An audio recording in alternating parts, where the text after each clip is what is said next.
Dave Elliott, thanks so much for being with me this morning. We start with hundreds of millions of dollars worth of projects going toward improving our state roads, highways, and bridges.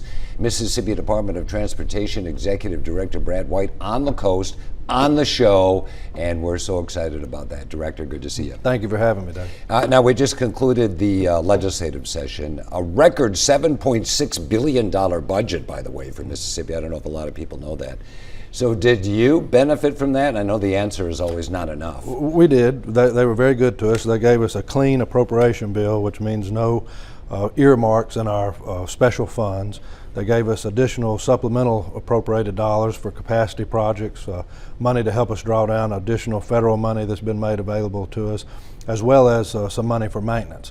So we're very grateful for that. The problem with one-time money is it's kind of a Band-Aid fix, so this time next year we'll be back in the same position. So hopefully we can begin a conversation about recurring revenue. But can they really have that conversation about recurring? I believe they can. Is it realistic to say that we'd like to see that? Sure. I mean, that's the whole basis of how the Department of Transportation and the Highway Department before that was always funded, was by them creating a dedicated stream of revenue that would be diverted to us for the purpose of planning out construction projects that take years to build. It's really the only way we can adequately run our program. From Congress to the Mississippi legislature, we're in kind of this sort of continuing resolution sort of era, aren't we? Right. Congress is worse, but and that's what we're seeing. Yeah, a lot of competing interests. You know, they had a lot of hot items to deal with in Jackson this last session, and you know, but at the end of the day, it doesn't matter how good of health insurance you have if your ambulance gets stuck in traffic on the way to the hospital, or how much money we put in education if the school buses can't cross bridges. So sooner or later, it's kind of like pay me now or pay me later. We have to figure out a way to modernize our funding system so that we can adequately address the needs that the taxpayers have. Well, those were good analogies. You used the top two issues this year, Medicaid expansion and education. Good job.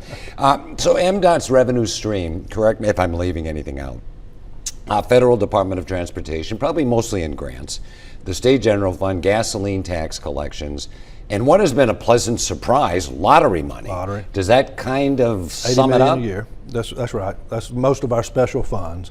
And then, of course, they've given us another $300+ million in supplemental funds as direct appropriations this year, and they've done that the last 2 years that I've been director.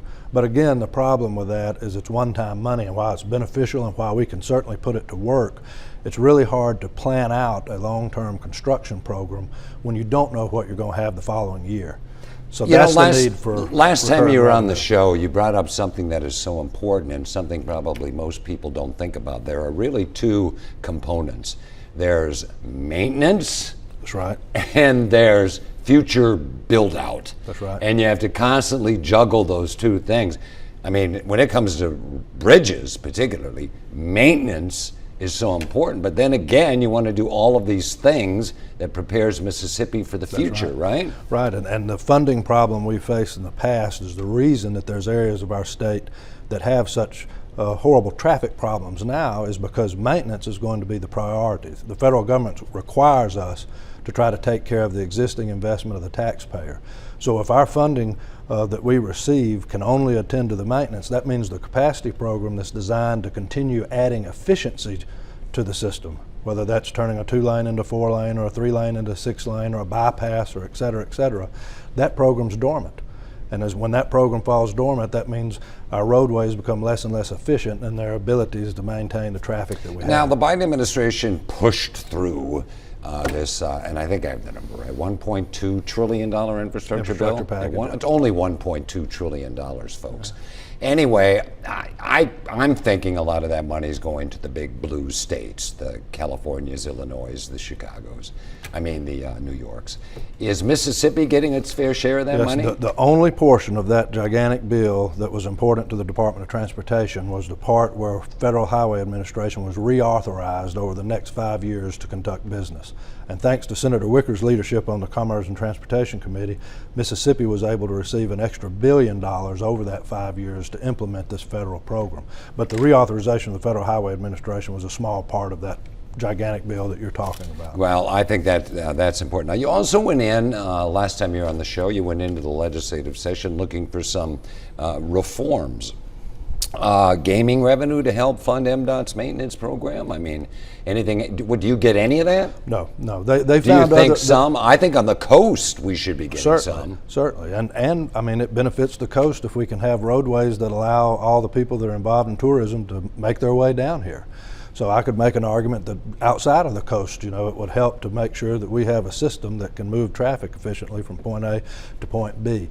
While they did provide for maintenance, they didn't provide through the gaming revenue sources, but they did find other ways, ARPA money, other direct appropriations through the capital expense fund to give us funds to get through the following year. And this is another thing we talked about last time, people probably don't realize, and that is removing the cap on what's called design build projects. You're for that. I'm for that. And we received that. They unanimously adopted the legislation. Both the House and the Senate, and the governor has signed it into law, that would open up our ability to have more expanded use of design build. Progressive design build and other things would allow us to have extra tools in our toolbox, if you will, at how we can deliver the product to the taxpayer. And we think it'll allow us to do it less expensively as well as sooner and quicker. And that was most seen after Katrina, as you will remember. Yeah, well, I brought it up with you last time you were on the show too.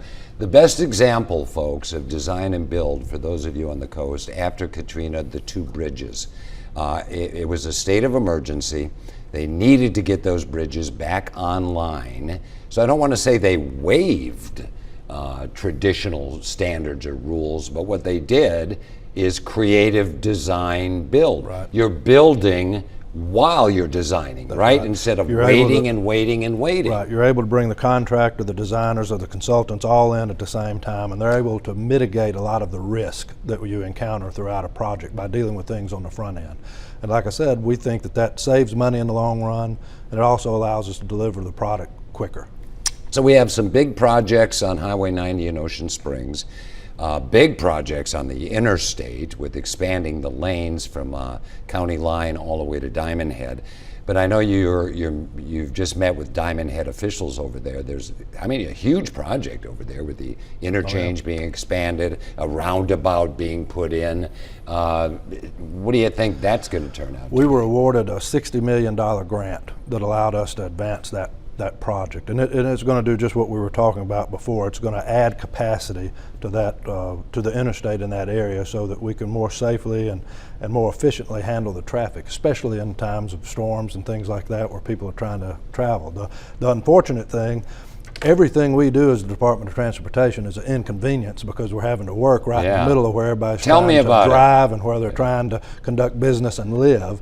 So we do ask for people's patience, but hopefully by the spring of 2027, that interstate project will be complete. I've been told I'm out of time, but I want to ask you one thing. I want to ask your opinion of something. The Buc-ee's at Menge Avenue, you know all about that project. MDOT's not, kind of overseeing it, but it's really a Harrison County project. Right. But Buc-ee's is kind of, because of their experience and their deep pockets, is kind of doing everything sort of privately on their own in terms of hiring contractors and everything. Do you like that? Yeah, they've been great to work with from our vantage point. I don't know of any problem that the county or the state has encountered.